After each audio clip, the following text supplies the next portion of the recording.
Hello friends, Omkar institution में आपका स्वागत है। आज है दोस्तों 31 जुलाई और हम आज डिस्कस करेंगे 31 जुलाई का करंट अफेयर्स। इसमें 31 जुलाई में जैसे 29 और 30 का भी कुछ करंट अफेयर्स जो है उसको भी हम यहाँ पर क्या कर लेंगे, अच्छे से देख लेंगे। दोस्तों यह जो क्लास है, यह क्लास है ओवरऑल, इसमें सारा एमपीपीएससी प्रीलिम्स को ध्यान में रखकर कवर किया जाएगा। इसके साथ साथ दोस्तों और जो कॉम्पिटेटिव एग्जाम की जो तैयारी करते हैं, जो मध्य प्रदेश के संदर्भ में एग्जाम होती है, उन सबके लिए भी ये क्लास जो है बहुत बेहतर साबित होगी। इसमें क्या है दोस्तों, रोज का करंट अफेयर्स तो हम डिस्कस करेंगे ही, साथ में जो एमपीपीएससी का कोर सिलेबस है उससे संबंधित अगर कहाँ से कोई प्रश्न आ रहा है तो वो लिंक अप करके हम उसको भी क्या करेंगे, साथ में ऐड कर देंगे। इससे क्या होगा दोस्तों, आपका स्टैटिक जीके वाला पोर्शन भी लगभग लगभग यहाँ पर कंप्लीट हो जाएगा। इसमें दोस्तों सिलेबस में टू द पॉइंट जो बातें कही है, यदि यहाँ पर करेंट अफेयर से संबंधित उन बातों का यहाँ पर जिक्र होता है तो हम वो सारा टॉपिक भी यहाँ पर क्या करेंगे, ऐड करेंगे। इसके साथ साथ हर चीज का बेहतर तरीके से क्या करेंगे, ऑपरेट करेंगे, क्योंकि ये सीरीज है दोस्तों, ऑपरेशन सीरीज। और इस सीरीज में कुछ भी ऐसा नहीं रहेगा, अगर आप किसी भी संदर्भ में किसी भी बात को अगर यहाँ पर देखोगे तो उसको हम अच्छे से क्या करेंगे, कंप्लीट करेंगे। ठीक है, कंप्लीट करने से पहले अभी जो है आज का जो सेशन हमारा शुरू हो उससे पहले मैं आपको फिर एक बार देना चाहूंगा दोस्तों, राष्ट्रीय एवं अंतर्राष्ट्रीय घटनाक्रम भी जो है रेगुलर यूट्यूब पर डल रहा है।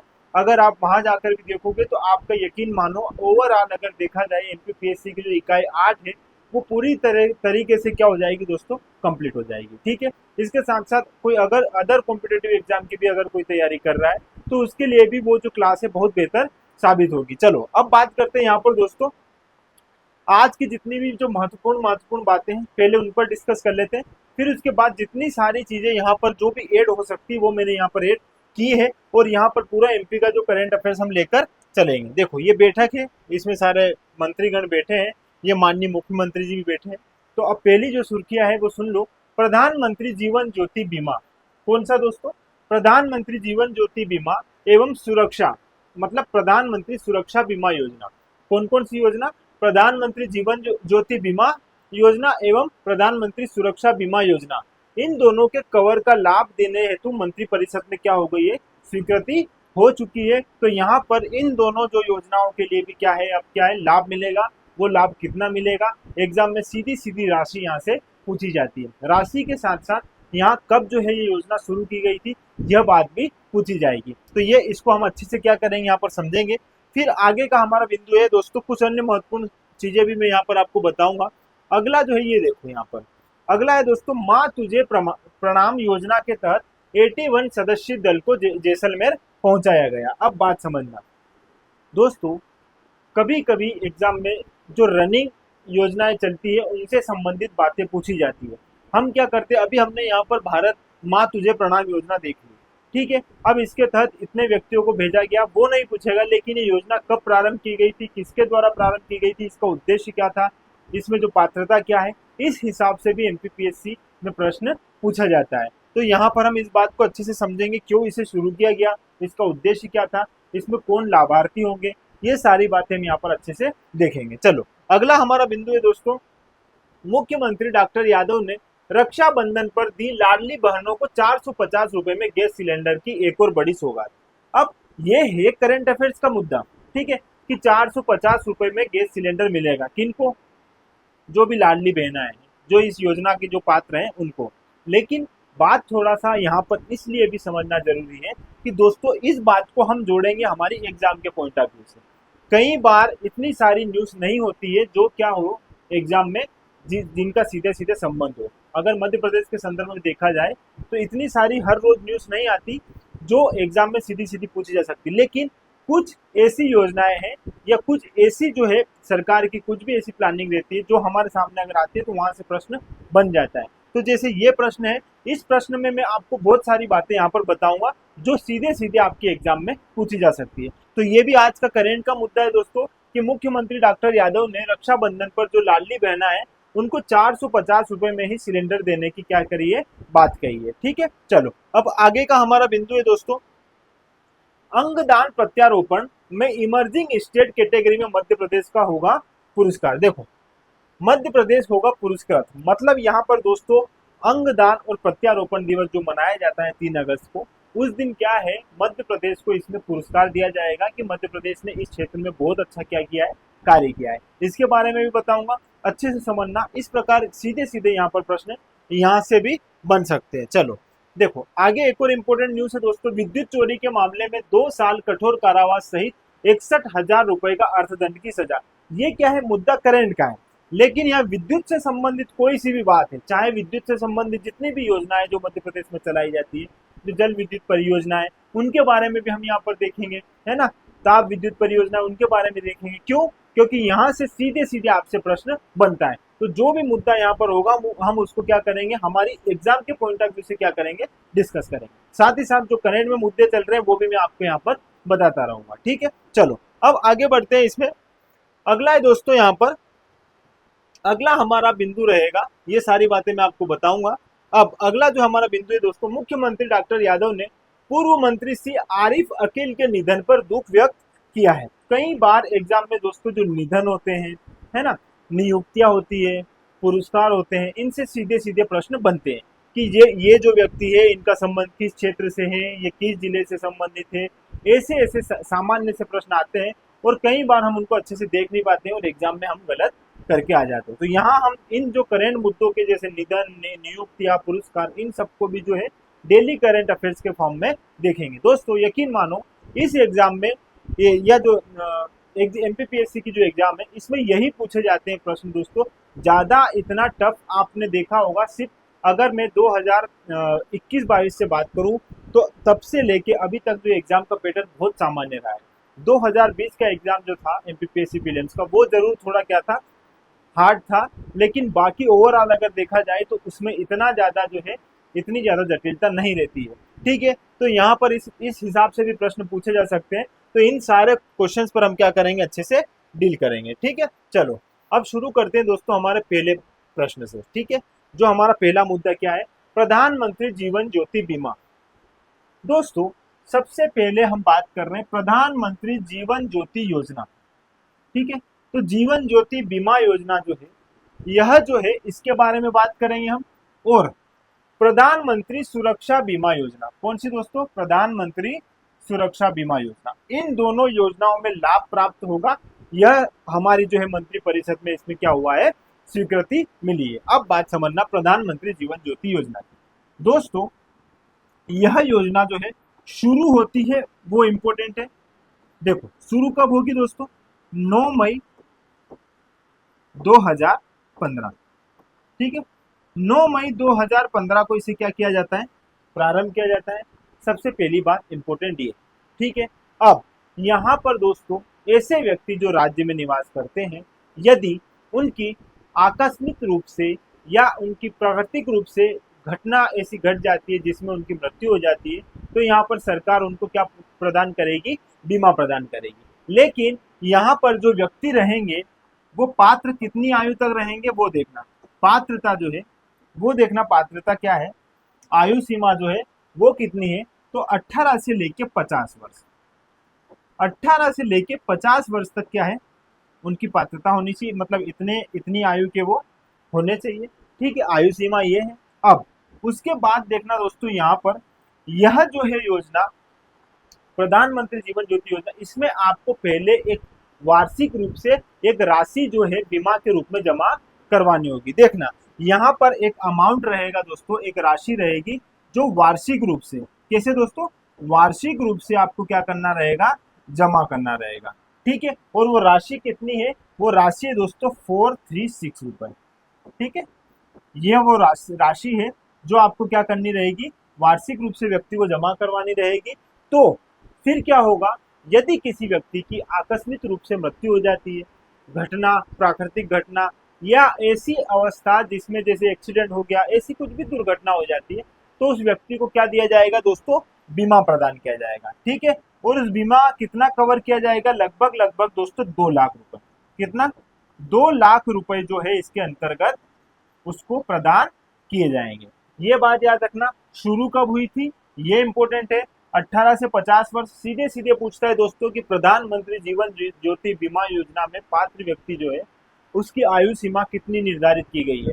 1850 लिख देगा, 1860 लिख देगा, 1845 लिख देगा, आप क्या हो जाओगे, कंफ्यूज हो जाओगे। यहाँ पर ये बात अच्छे से क्या रखना है, आपको याद रखना है, ठीक है, क्योंकि यहाँ से सीधे सीधे इस प्रकार से प्रश्न बन सकता है, ठीक है। अब बात करना यहाँ पर कितने, 2 लाख रुपए की। अब देखना दोस्तों, एक और है प्रधानमंत्री सुरक्षा बीमा योजना। यह भी जो है कब प्रारंभ की गई थी, यह भी जो है दोस्तों केंद्र सरकार द्वारा 9 मई 2015 को प्रारंभ की गई थी। कब की गई थी, 9 मई 2015 को इसे भी क्या कर दिया था, प्रारंभ कर दिया था। ये बात आपको समझ में आई है, ठीक है। इसमें जो है आयु सीमा कितनी होगी वो आप देख लीजिए। इसकी जो आयु सीमा है वो रहेगी दोस्तों 18 से लेके 59 तक, मतलब 59 तक जो है इसकी क्या रहेगी, आयु सीमा रहेगी, ठीक है। ये बात भी आप यहाँ पर याद रख लेना। अब यहाँ पर राशि कितनी देनी रहती थी, भुगतान कितना करना रहता था, 436 रुपए। और यहाँ दोस्तों भुगतान राशि है, भुगतान राशि कितनी है यहाँ पर, 20 रुपए, ठीक है, 20 रुपए यहाँ पर भुगतान राशि है, ठीक। अब थोड़ा सा यहाँ पर समझना बात को दोस्तों, यदि किसी व्यक्ति की मान लो दुर्घटना में अपंग हो गया कोई व्यक्ति, मतलब अगर वो स्थायी रूप से अपंग हो गया या उसकी मृत्यु हो गई, तो ऐसी स्थिति में उसको 2 लाख रुपए की राशि प्रदान की जाएगी। कितनी, 2 लाख रुपए की। कैसे, जब वह क्या हो जाएगा, स्थायी रूप से अपंग हो जाएगा, मतलब वो किसी भी काम का रहेगा नहीं, पांव कट गया, हाथ कट गया, ऐसी कुछ स्थिति हो जाती है, या उसी समय उसकी क्या मृत्यु हो जाती है, तो ऐसी स्थिति में उसको कितने, 2 लाख रुपए की राशि दी जाएगी। लेकिन यदि मान लो उसको कुछ चोट आई है ना, वो अपंग हुआ लेकिन कुछ समय के बाद वो वापस सही हो गया, तो ऐसी स्थिति में उसको 1 लाख रुपए की क्या दी जाएगी, राशि दी जाएगी। ये बात समझ में आई।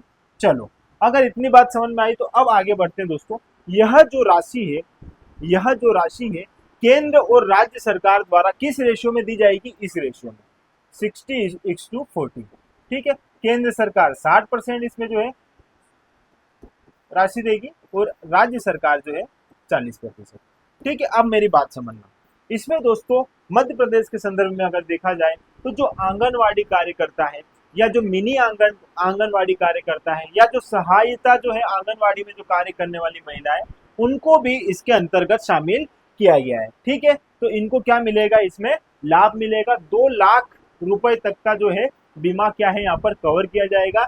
यह जो है भुगतान राशि रहेगी इन दोनों की, ये भी आप यहाँ पर क्या कर लेना, अच्छे से याद रख लेना दोस्तों। कई बार एग्जाम में राशि पूछ ली जाती है या जो बीमा पूछ लिया जाता है कि कितने लाख तक का या कितनी राशि तक का जो है बीमा इसमें कवर किया जाएगा। तो इस प्रकार से यदि यहाँ से प्रश्न बने तो आपसे बेहतर तरीके से ये प्रश्न बनना चाहिए, ठीक है। चलो, ये यहाँ पर ये कमेटी बैठी है, पूरी समिति, और इन लोगों ने मंत्री परिषद में अपना जो निर्णय लिया है। अब दोस्तों कुछ अन्य महत्वपूर्ण योजनाएं, अभी हमने बात करी योजनाओं की। अब आप देखोगे एमपीपीएससी का अगर आप सिलेबस उठाओगे तो या किसी भी एग्जाम का, मध्य प्रदेश में होने वाली किसी भी एग्जाम का अगर सिलेबस उठाओगे, उसमें योजनाओं का अलग से मेंशन किया जाता है, ठीक है। तो यहाँ पर मैंने दोस्तों आपको कृषि से संबंधित योजनाएं ली है, क्योंकि यदि आप यूनिट 6 देखोगे तो मध्य प्रदेश में कृषि ये सीधे सीधे मेंशन किया हुआ है सिलेबस में। एमपीपीएससी प्रीलिम्स का अगर सिलेबस देखोगे, यूनिट 6 देखोगे, तो उस यूनिट 6 में आपको दिखेगा मध्य प्रदेश में कृषि, ठीक है। और यदि इसी टॉपिक को अगर आप देखना चाहोगे तो फसल के रूप में भी आपको देखोगे आप यूनिट 4 में कि मध्य प्रदेश में फसलें, तो यहाँ पर फसल और कृषि दोनों है, और इन दोनों से संबंधित योजनाएं भी सीधी सीधी पूछी जाती है। जैसे अभी इस बार जो है एग्जाम में ये वाली जो है योजना पूछी गई थी 2024 के एमपीपीएससी प्रीलिम्स में, ये वाली योजना पूछी गई थी, रानी दुर्गावती श्री अन्न प्रोत्साहन योजना। आपको पता है इसमें जो है मोटे अनाज को है प्रोत्साहन दिया जा रहा है, जिसमें मक्का, बाजरा ये सारे आते हैं, ठीक है। और यह योजना कब प्रारंभ की गई थी दोस्तों, 3 जनवरी 2024 को, ठीक है। ये याद आपको रखना है, अभी एमपीपीएससी 2024 में ये पूछी गई थी, ठीक है। तो कृषि से संबंधित योजनाएं हम यहाँ पर क्या करेंगे, अभी डिस्कस करेंगे। करेंट के साथ साथ मैं वो सारे बिंदु लूंगा दोस्तों जो आपके एग्जाम के लिए जरूरी है। इस जो क्लास में आप कहीं से भी दोस्तों देखोगे, हम एमपीपीएससी प्रीलिम्स का जो सिलेबस है, मेंस के लिए जो बातें जाननी चाहिए, उन सब बातों का यहाँ पर क्या करेंगे, अच्छे से अध्ययन करेंगे, ठीक है। चलो अगली बात करते हैं यहाँ पर, मेरी पॉलिसी मेरे हाथ योजना। मेरी पॉलिसी मेरे हाथ योजना 26 फरवरी 2022 को शुरू की गई थी। इसमें जो है क्या करेगा, किसान जो है पॉलिसी जो है रहेगी, उसमें अपना जो है बीमा एक जो है भुगतान राशि देता रहेगा। यदि प्राकृतिक रूप से कुछ आपदाएं घटित होती है तो ऐसे में उसको क्या मिलेगा, मुआवजा मिलेगा। ठीक है, प्रधानमंत्री फसल बीमा योजना इंपॉर्टेंट है दोस्तों, 18 फरवरी 2016 को इसे प्रारंभ की गई थी। इसमें भी जो है क्या है, योजना ऐसी है दोस्तों ये, इसमें जो है हमें एक फिर से भुगतान जो रहता है सरकार के संदर्भ में, उसमें हम क्या करते हैं, एक भुगतान राशि देते हैं, जमा करते हैं। बदले में अगर प्राकृतिक रूप से यदि हमारी फसल खराब हो जाती है तो ऐसी स्थिति में सरकार जो है मुआवजा देती है। ठीक है, ये बात आप यहाँ पर याद रख लेना। अगला, मृदा स्वास्थ्य कार्ड योजना। 19 फरवरी 2015 को मृदा स्वास्थ्य कार्ड योजना शुरू की गई थी। इसमें मृदा का परीक्षण किया जाता है। यदि उसमें किसी भी पोषक तत्व की कमी है तो उसमें सुधार कर अच्छा गुणवत्तापूर्ण जो है अपना क्या कर सकते हैं, उत्पादन कर सकते हैं। तो इसमें जो है सरकार हमारी मदद करती है मृदा स्वास्थ्य कार्ड योजना में। आगे दोस्तों, किसान क्रेडिट कार्ड योजना, इसे KCC भी बोलते हैं, और दोस्तों अगस्त 1998 में शुरू किया गया था। यदि आप कृषि से संबंधित कुछ कार्य कर रहे हो, कृषि का विस्तार कर रहे हो, तो ऐसी स्थिति में आपको अच्छे अमाउंट जो है ऋण, अच्छे अमाउंट में जो है आपको क्या दिया जाता है, ऋण प्रदान किया जाता है। इसमें क्या किया जाता है दोस्तों, किसान जो रहता है उसको अपनी खेती के अनुसार, जमीन के अनुसार जो है, जैसे मान लो 10 बीघा जमीन है, 5 बीघा जमीन है, तो बीघे के अनुसार उसको सरकार क्या है, ऋण प्रदान करती है। फिर वो व्यक्ति क्या करता है, पैसे ले लेता है सरकार से, जो बैंक से पैसे मिल जाते हैं उसको, बदले में उसको एक बहुत कम दर में उसको वापस पैसे जमा कराने होते हैं। पैसे जैसे मान लो उसने 10 लाख रुपए, 5 लाख रुपए जो है KCC के थ्रू उसको मिल गए। अब वो क्या करेगा दोस्तों, जो बीमा जो बैंक रहेगी, बैंक एक तारीख डिसाइड कर देगी कि इतने समय में आपको इतना इतना ऋण देना रहता है। आपको कुछ नहीं, उस समय जाना रहेगा, वापस जो है जितना पैसा है वो सब देना रहेगा, और वापस उसका जो बिल, जितना जो उसका दर, ये जो ब्याज रहा है, वो ब्याज काट के वापस वो आपको, आप अपने वापस पैसे ले सकते हो। मतलब ब्याज जमा कर दो, ब्याज जमा कर दो, और बाकी के जो पैसे हैं वो अपने उपयोग में ले लो और अपने कृषि के क्षेत्र में अच्छे से विस्तार कर लो। ठीक है, तो ये KCC योजना है। अगला, भावांतर भुगतान योजना जो है, यह दोस्तों शुरू हुई थी 16 अक्टूबर 2017 में। कई बार फसलें क्या हो जाती है दोस्तों, खराब हो जाती है, तो ऐसी स्थिति में सरकार जो है एक एक मिनिमम ऐसा अमाउंट रहता है जिसमें ना सरकार को भी ऐसा नुकसान ना लगे और जो किसान वर्ग है उनकी भी फसल बर्बाद ना हो। एक जो है क्या किया जाता है, उनकी फसल को फिक्स कर दिया जाता है और फिर उसकी फसल को खरीद लिया जाता है। भावांतर भुगतान योजना 16 अक्टूबर 2017। बलराम ताल योजना जो है दोस्तों, यह कब शुरू हुई थी, 25 मई 2007 को। तालाबों को संरक्षण और तालाबों के विस्तार हेतु इसे प्रारंभ किया गया था, ये भी आप जानते हो। मुख्यमंत्री अन्नपूर्णा योजना 2008 में प्रारंभ की गई थी। मुख्यमंत्री किसान कल्याण योजना सितंबर 2020 में शुरू की गई है। इसमें 4,000 रुपए की राशि जो है प्रदान की जाती है, दो हजार की जो है 2 किस्त यहाँ पर 6 महीने में मिलती है। आप सभी जानते हो मुख्यमंत्री किसान कल्याण योजना के बारे में भी, तो यहाँ पर भी याद रखना 4,000 की राशि प्रदान की जाती है, 2 किस्त रहती है दोस्तों, साल में 2 बार जो है 6 महीने में इसको क्या दिया जाता है, अमाउंट यहाँ पर मिलता है। ठीक है, चलो आगे बात करते हैं दोस्तों। मुख्यमंत्री खेत तीर्थ योजना जो है, यह 2013-14 में प्रारंभ की गई थी। मुख्यमंत्री सोलर पंप योजना 25 अप्रैल 2017 को सरकार द्वारा प्रारंभ की गई थी। इसमें सरकार जो है सोलर प्लांट, जैसे अपनी छतों पर या अपने क्षेत्र में सोलर प्लांट एस्टैब्लिश करने के लिए सरकार क्या देगी, यहाँ पर आपको सब्सिडी प्रदान करेगी, ताकि आप क्या करो, सोलर लाइट का उपयोग करो और इलेक्ट्रिसिटी को ज़्यादा से ज़्यादा क्या है, बचाओ। और सोलर प्लांट जो है ये बहुत अच्छा कॉन्सेप्ट भी है दोस्तों, धीरे धीरे बहुत जल्दी ये भी अपने चलन में आ जाएगा। ठीक है, मेरा खेत मेरी माटी योजना 1 अप्रैल 2014 को प्रारंभ की गई थी। तो ये कुछ योजनाएं हैं जो आपको याद रखनी है, आपको सब पता है, बस आपकी नज़रों के सामने एक बार निकलेगी तो आप क्या करोगे, इसको अच्छे से याद कर पाओगे। अगर हो सके तो दोस्तों छोटे नोट्स बना लेना जिसमें आपको क्या हो, सीधे सीधे आप एक ही बार देखो और आपको सारी चीजें वहां पर अच्छे से क्लियर समझ में आ जाए। अगला है दोस्तों यहाँ पर, माँ तुझे प्रणाम योजना के तहत 81 सदस्यीय दल को जैसलमेर भेजा गया। ये याद रख लेना, भेजा गया। ठीक है, कहाँ भेजा गया, जैसलमेर। कितने लोगों को, 81 सदस्यीय दल को। ठीक है, अब बात समझना, माँ तुझे प्रणाम योजना जो है मध्य प्रदेश सरकार द्वारा दोस्तों इसे कब शुरू किया गया था, 2013 में। ये इंपॉर्टेंट डेट है, ये आप यहाँ पर याद रख लेना। माँ तुझे प्रणाम योजना 2013 में प्रारंभ की गई थी। किसने करी होगी 2013 में, तो यहाँ पर उस समय मुख्यमंत्री थे शिवराज सिंह जी चौहान। शिवराज सिंह जी चौहान, ये बात भी आप यहाँ पर जानते हो। देखो अब बात समझना, ये योजना है क्या दोस्तों। देखो, माँ तुझे प्रणाम योजना, इसके तहत जैसलमेर भेजा गया। तो यहाँ पर क्या होता है दोस्तों, इस योजना में राज्य के कुछ युवाओं को क्या किया जाता है, जैसे जितनी भी बॉर्डर्स है उन बॉर्डर्स को जानने में उन बॉर्डर्स को देखने में, वहाँ अपनी समझ बनाने में, सोच बनाने के लिए क्या है, भेजा जाता है, जिससे वहाँ की स्थितियाँ वो समझे। जितनी भी हमारी जो सुरक्षा एजेंसियां हैं, सुरक्षा करने वाले जो हमारे आर्मी में जो लोग हैं, उन सबको जाने, उनसे बातचीत करें और एक अच्छा माइंडसेट बनाएं। ठीक है, इस वजह से दोस्तों ये योजना प्रारंभ की गई थी। अब बात समझना, जो शिवराज सिंह जी चौहान द्वारा इसे क्या किया गया था, प्रारंभ किया गया था। अब क्या होता है दोस्तों, इसमें 10 युवाओं को भेजा जाता है। कितने? 10 युवाओं को। अपने राज्य में अगर बात करो तो 10 युवाओं को। ठीक है, इसमें क्या होता है दोस्तों, 5-5 युवा रहते हैं और 5 जैसे मान लो ये गर्ल रहते हैं और ये बॉयज रहते हैं। ठीक है, 5 लड़कियां और 5 लड़के, जो कितनी आयु के होने चाहिए दोस्तों, 15 से 25 वर्ष। 15 से 25 वर्ष की आयु के कुछ युवाओं को, जो 10 जिनकी संख्या है, उन युवाओं को क्या किया जाता है दोस्तों, बॉर्डर्स पर भेजा जाता है, वहाँ की स्थितियों को समझने, एक अच्छा माइंडसेट बने, लोगों के प्रति, उनके प्रति जो है एक अच्छी भावना बने, देश के प्रति भी जो है क्या हो दोस्तों, प्रेम और भावना बढ़े, प्रेरित हो इन सब चीज़ों के लिए, आगे वो भी भविष्य में जो है इन चीज़ों की सराहना करे, महत्व दे इन चीज़ों को। तो इसी उद्देश्य से जो है इस योजना को क्या किया गया था, प्रारंभ किया गया था। याद रखना है आपको दोस्तों, 2013 शिवराज सिंह जी चौहान द्वारा 10 युवाओं को, जिसमें 5-5 जो है लड़के लड़की रहते हैं और 15 से 25 वर्ष की इनकी क्या रहती है, आयु रहती है। तो ये है जो है भेजा गया था, ये रहा दल पूरा। ठीक है, इस प्रकार आपको ये वाली बात भी जो यहाँ पर याद रखनी है। ठीक है, चलो अब आगे बात करते दोस्तों। मुख्यमंत्री डॉक्टर यादव ने रक्षाबंधन पर दी लाडली बहनों को 450 रुपए में गैस सिलेंडर की एक और बड़ी सौगात। मतलब दोस्तों क्या है, अभी जो है डॉक्टर मोहन यादव जी जो है, उन्होंने लाडली बहनाएं जो है उनके लिए 450 रुपए में गैस सिलेंडर देने की क्या कर दी है, घोषणा कर दी है। देखो, सबसे पहले बात समझना दोस्तों लाडली बहना योजना की, फिर मैं आपको पूरी कहानी अच्छे से समझाऊंगा।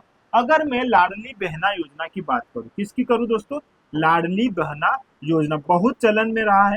ठीक है, आप जानते ही हो। तो समझना, ये जो लाडली बहना योजना है दोस्तों, इसको शुरू कब किया गया था, शुरू कब किया गया था, ये इंपॉर्टेंट है। ठीक है, तो ये शुरू हुआ था दोस्तों 15 मार्च 2023। ठीक है, 15 मार्च 2023 याद रखना, लाडली बहना योजना जो है प्रारंभ की गई थी। दूसरी बात दोस्तों, अभी जो है वर्तमान में इसमें कितनी राशि बहनों को दी जा रही है, तो वो है 1250। अब बात समझना, ये हो गई 1250, लेकिन अभी मुख्यमंत्री मोहन यादव जी ने क्या किया है दोस्तों, 250 रुपए, मतलब 250 रुपए जो है सारी महिलाएं जो है, बहनें जो है, इनके खातों में डालने की बात करी है रक्षाबंधन के त्योहार पर। ठीक है, रक्षाबंधन का जो त्योहार आ रहा है, इसीलिए जो है भाई ने, मतलब जो मोहन जी यादव है, उन्होंने बहनों को क्या दिया है, 250 रुपए की राशि जो है, अतिरिक्त राशि प्रदान की है। और इस प्रकार लगभग कितने हो जाएंगे दोस्तों, ये 1500 रुपए की जो है राशि इस बार उनके खाते में आएगी। कब आएगी, 1 अगस्त से। ठीक है, तो 1 अगस्त को जो है 250 रुपए की राशि जो है बहनाओं के खाते में डाली जा रही है। लेकिन इसके साथ साथ एक और उनके लिए ऑफर है दोस्तों, कि 450 रुपए में उनको क्या मिलेगा, यहाँ पर 450 रुपए में गैस सिलेंडर मिलेगा, और इसका सीधा सीधा फायदा महिलाओं को मिलना है। ठीक है, और बाकी का जो एक्स्ट्रा, जो ऊपर का जितना भी चार्जेस रहेगा, वो राज्य सरकार वहन करेगी। ठीक है, इंपोर्टेंट है दोस्तों। तो यह जो है लगभग मध्य प्रदेश के 11 जिलों में 1 तारीख से लेके 17 अगस्त तक, ठीक है, 1 से लेके 17 अगस्त तक जो है यह जो है आयोजन किए जाएंगे 11 जिलों में, विभिन्न विभिन्न जो जिले हैं। तो यहाँ पर रक्षाबंधन के लिए जो है मुख्यमंत्री जो है मोहन यादव जी ने एक बड़ा अच्छा क्या निकाला है, ये ऑफर निकाला है, किनके लिए, बहनाओं के लिए। ठीक है, तो ये बात भी आप यहाँ पर याद रखना, कब शुरू की गई थी, इंपॉर्टेंट है। राशि कितनी है, 1250, लेकिन अभी 1 अगस्त से 250 रुपए उनको रक्षाबंधन पर उपहार के लिए दिया जा रहा है। तो अभी जो राशि कितनी हो जाएगी, टोटल 1500। ठीक है, ये बात आप यहाँ पर याद रख लीजिएगा दोस्तों। चलो अगला है यहाँ पर, अंगदान प्रत्यारोपण में इमर्जिंग स्टेट कैटेगरी में मध्य प्रदेश का होगा पुरस्कार। देखो, अब मध्य प्रदेश सरकार जो है दोस्तों, क्या होगा, मध्य प्रदेश सरकार को प्रत्यारोपण में इमर्जिंग स्टेट कैटेगरी के लिए पुरस्कार दिया जाएगा। होता क्या है, देखो, अंगदान प्रत्यारोपण में, अब दोस्तों यहाँ पर समझना, भारतीय अंगदान दिवस कब मनाया जाता है, इंपॉर्टेंट है, भारतीय अंगदान दिवस। अब ये भारतीय अंगदान दिवस मनाया जाएगा दोस्तों 3 अगस्त को, ठीक है, 3 अगस्त को मनाया जाता है दोस्तों। और इसीलिए नई दिल्ली में जो है मध्य प्रदेश को जो क्या है, मध्य प्रदेश को जो है यहाँ पर पुरस्कार प्रदान किया जाएगा। क्यों? क्योंकि दोस्तों अंगदान के प्रत्यारोपण में इसने जो है मध्य प्रदेश ने महत्वपूर्ण भूमिका निभाई है और बहुत अच्छा काम किया है। इस बात को ध्यान में रखकर यहाँ पर क्या दिया जाएगा, अंगदान प्रत्यारोपण इमर्जिंग स्टेट कैटेगरी में मध्य प्रदेश को पुरस्कार। ठीक है, ये बात आप यहाँ पर याद रख लेना। भारतीय अंगदान दिवस जो है 3 अगस्त को मनाया जाता है। ठीक है, चलो आगे बात करते हैं दोस्तों। विद्युत चोरी के मामले में 2 साल कठोर कारावास सहित 61,000 रुपए की अर्थदंड की सजा। अब दोस्तों पहले क्या था, पहले हम कई बार आप ग्रामीण क्षेत्रों में देखते हो जो बिजली के खंभे होते हैं उनसे सीधे वायर लगा के जो है लोग इलेक्ट्रिसिटी का क्या कर रहे हैं, प्रयोग कर रहे हैं। ठीक है, अभी भी कर रहे हैं। ठीक है, तो अब बात समझना, यहाँ पर एक केस बता रहा हूँ दोस्तों 2019-20 के आसपास एक राजेश रावत नाम के व्यक्ति थे। ठीक है, उन्होंने भी इस तरह कनेक्शन लगाया, ये शिवपुरी संभाग की बात है, तो वहां पर उन्होंने लगाया और फिर इस वजह से जो है एक केस चला और उस केस में जो है जिला न्यायाधीश जो है उन्होंने सजा का प्रावधान किया है। कौन से अधिनियम के तहत, तो बिजली विद्युत अधिनियम जो है 2003, उसकी एक धारा है दोस्तों 135। देखो यहाँ पर विद्युत अधिनियम बता देता हूँ। एक विद्युत अधिनियम है, विद्युत अधिनियम समझना दोस्तों, विद्युत अधिनियम 2003। इस अधिनियम के तहत जो है, इस अधिनियम की एक धारा है दोस्तों 135, उसके तहत जो है राजेश जी रावत जो है, इनको क्या है, इन पर एक केस चला था। उस केस में जिला न्यायाधीश ने फैसला सुनाया है कि यदि कोई व्यक्ति अब इलेक्ट्रिसिटी पर या इलेक्ट्रिसिटी के खंभे पर डायरेक्ट बिजली से कनेक्शन देगा तो उस पर क्या हो जाएगी, सजा होगी। वो सजा 2 साल की होगी और 61,000 रुपए उसमें अर्थदंड होगा। आपके एग्जाम में यहाँ से प्रश्न नहीं पूछेगा कि कितनी राशि क्या है, लेकिन दोस्तों ये जोड़ा है। तो अब विद्युत की अगर मैं बात करूं तो मध्य प्रदेश में जितनी भी विद्युत परियोजना है उनके बारे में हम अच्छे से देख लेंगे। इस प्रकार क्या होगा दोस्तों, हमारा ये इलेक्ट्रिसिटी वाला जैसे बिजली से संबंधित अगर प्रश्न बनते तो वो भी यहाँ अपने क्या हो जाएंगे, कंप्लीट हो जाएंगे। चलो अब बात करते हैं दोस्तों ताप विद्युत ऊर्जा की। ठीक है, ताप विद्युत ऊर्जा जो है कोयले और इनसे जो बनने वाली ऊर्जा है उनके बारे में हम अच्छे से क्या करते हैं, समझते हैं। सीधे सीधे यहाँ से प्रश्न बनता है। देखो मध्य प्रदेश का सबसे बड़ा ताप विद्युत केंद्र, सबसे बड़ा ताप विद्युत केंद्र विद्यांचल ताप विद्युत केंद्र है। कहाँ पर दोस्तों, सिंगरौली में। ये आप जानते हो। तो पहली बात तो आप यहाँ पर ये याद रख लेना, फैक्ट है, इंपॉर्टेंट है, आपकी नजरों के सामने से निकाल देता हूँ।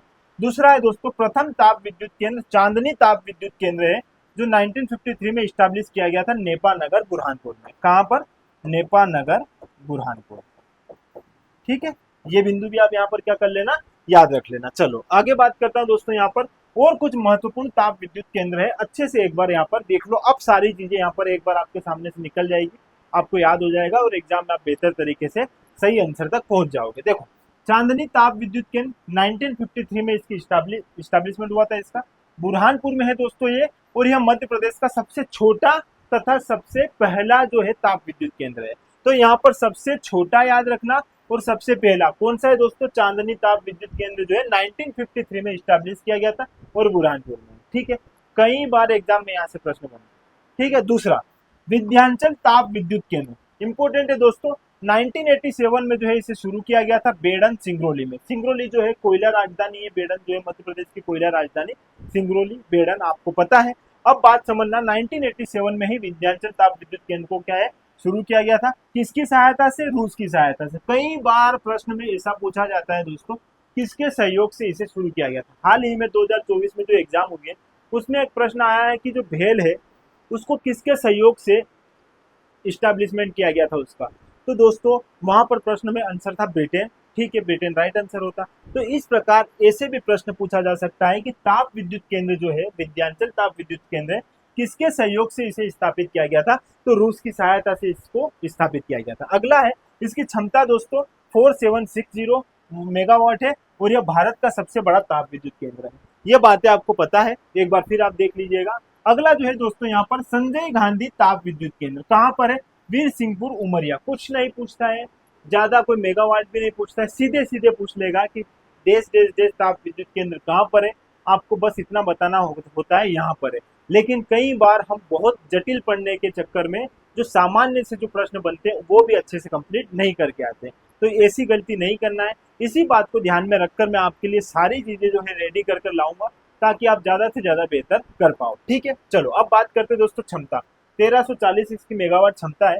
और जल स्रोत क्या है दोस्तों? जोहिला घाटी। जोहिला घाटी से जो है इसको क्या है, जल प्राप्त होता है। उसी के आधार पर जो है ये क्या बनाता है, विद्युत बनाता है। चलो आगे बात करते हैं। संत सिंगाजी ताप विद्युत केंद्र इंपोर्टेंट है। कहां पर है दोस्तों? 2014 में स्टैब्लिश किया गया था इसको। खंडवा जिले में स्थित है। ठीक है, क्षमता 25-20 मेगावाट है। और जल स्रोत इसका इंदिरा सागर बांध है। इंदिरा सागर बांध कहाँ पर है? खंडवा में, आप जानते हो। तो ये यहाँ से भी इस बात को पता चलता है। ठीक है, सतपुड़ा ताप विद्युत केंद्र सारणी बैतूल में है। ठीक है, इसका जल स्रोत क्या है दोस्तों? तवा नदी। और प्रारंभिक इकाई कब शुरू की गई थी इसकी? 1967-68 में। ठीक है, इंपोर्टेंट है। सतपुड़ा ताप विद्युत केंद्र कहाँ पर? सारणी बैतूल। ये याद रखना जरूरी है दोस्तों, कहाँ पर है, बेसिक बात तो आपको याद रखना पड़ेगा। अमरकंटक ताप विद्युत केंद्र कहाँ है दोस्तों? अनूपपुर के चचाई नामक स्थान पर है। और 1965 में इसकी क्या की गई थी? शुरुआत की गई थी। ये बात भी आपको पता है। चलो अब आगे बात करते हैं जबलपुर ताप विद्युत केंद्र। 1960 में इसको स्टैब्लिश किया गया था बरगी नदी पर। ठीक है, कहाँ पर है दोस्तों? ये जबलपुर में ही है, नाम से ही पता चल रहा है। झाबुआ ताप विद्युत केंद्र इंपोर्टेंट है।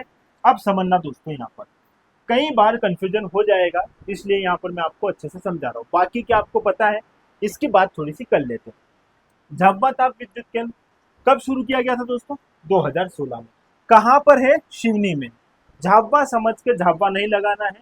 झाबुआ ताप विद्युत केंद्र कहाँ पर मिलेगा? शिवनी में मिलेगा। इंपोर्टेंट है, इस बात को अच्छे से आप ध्यान में रख लेना। देखो दोस्तों, किसके द्वारा निर्मित है दोस्तों? भेल के द्वारा। भेल क्या है? तो भारत हेवी इलेक्ट्रिक लिमिटेड। ठीक है, जानते हो भारत हेवी इलेक्ट्रिक लिमिटेड कब स्टैब्लिशमेंट हुआ था? 1964 में हुआ था।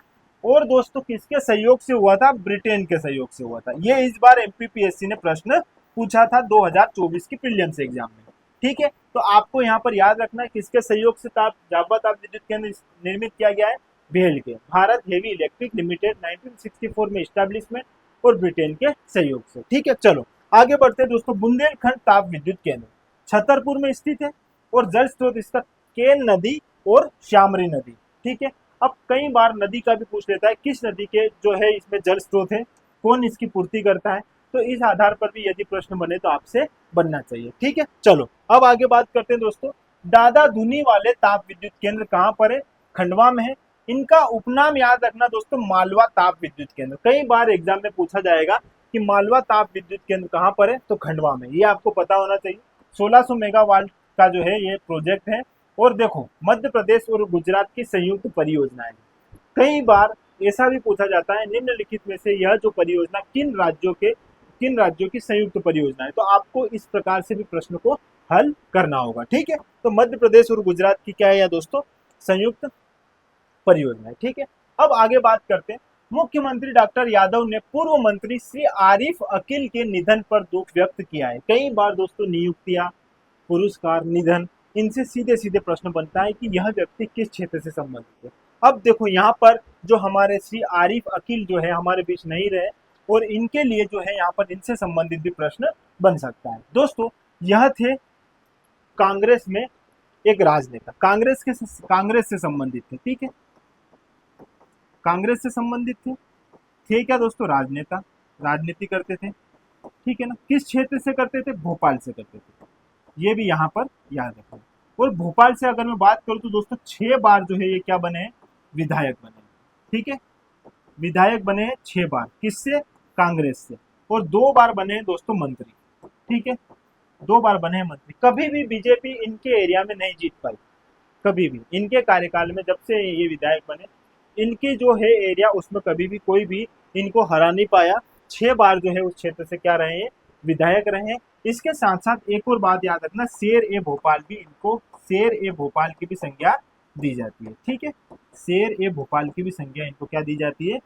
दी जाती है। ठीक है, हार्ट फेल हुआ अभी इनका, और फिर थोड़ी समय बाद खबर मिली कि ये जो है हमारे बीच नहीं रहे। तो ये है हमारे आरिफ अकील जी, जिन्होंने राजनीति के क्षेत्र में बहुत अच्छा नाम कमाया और सभी को सहयोग की भावना से इन्होंने काम किया। ठीक है, तो दोस्तों इस प्रकार जो है आज का हमारा सेशन कंप्लीट होता है। इसमें हमने सारे करंट अफेयर्स को देखा जो इम्पोर्टेंट है, जो एग्जाम में सीधे सीधे बन सकते हैं। साथ ही साथ दोस्तों वह प्रश्न भी मैं आपके लिए लाया जो इससे रिलेटेबल था। जो रिलेटेड है वो सारी चीजें लाऊंगा जो एग्जाम के लिए भी जरूरी है और जो एग्जाम में भी सीधे सीधे जो है सिलेबस में मेंशन किया हुआ है। ठीक है, जुड़े रहिएगा दोस्तों। यह जो श्रृंखला जो है ऑपरेशन सीरीज जो है, इसमें मैं यकीन मानो आपको सारे आयाम जो है लगभग लगभग कंप्लीट कराऊंगा। बात करंट अफेयर्स की जरूर होगी, लेकिन करंट अफेयर्स के साथ साथ वो सारी बातों को भी हम साथ में ऐड कर लेंगे, जिससे हम उसको याद भी कर पाए और हमारी एग्जाम के लिए भी जो बहुत जरूरी है। ठीक है, जुड़ने के लिए बहुत बहुत धन्यवाद दोस्तों। Thank you.